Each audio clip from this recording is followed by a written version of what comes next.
commence par s'intéresser à la représentation des nombres complexes. Donc, soit un nombre complexe z qui va s'écrire x plus y, x étant la partie réelle, y la partie imaginaire.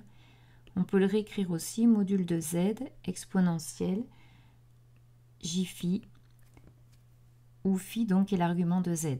Ce qui va donc se réécrire module de z cosinus phi plus j module de z sinus phi. Donc on retrouve que module de z cosinus phi c'est la partie réelle, module de z sinus phi c'est la partie imaginaire. Donc pour le représenter dans le plan complexe, on va, plan complexe, donc partie réelle sur l'axe des abscisses, partie imaginaire sur l'axe des ordonnées. On va avoir donc un point P ici avec le vecteur OP.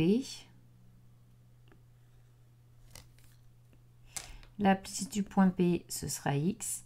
L'ordonnée du point P, ce sera Y.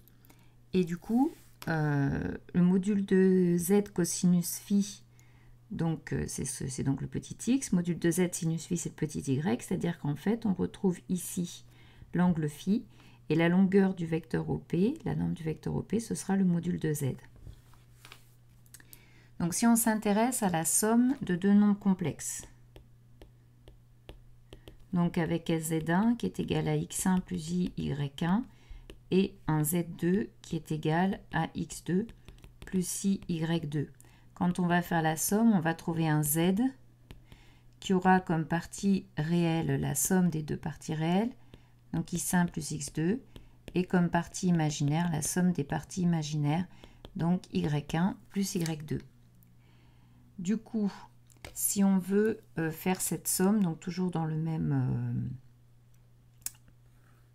dans la même représentation, ici, on va donc avoir, on s'intéresse d'abord au point P1, donc avec ici le vecteur OP1, et puis on a le point P2 avec le vecteur OP2.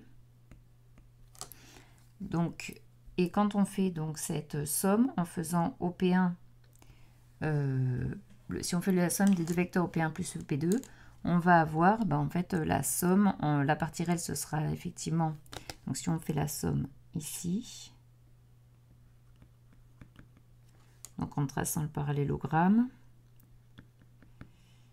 on va atteindre ici le point P, avec donc un vecteur OP ici. Et ce vecteur OP, ce sera le vecteur qui caractérisera le nombre complexe Z, avec la partie réelle ici qui correspondra à x1 plus x2, et la partie imaginaire ici qui correspondra à y1 plus y2. Donc il suffit en fait pour trouver le z, qui est la somme de z1 plus z2 dans cette modélisation, de faire la somme des deux vecteurs. On retrouve donc bien sûr ici l'angle phi caractéristique, l'argument de z complexe, et la longueur du vecteur OP qui sera, la norme du vecteur OP qui sera le module de z.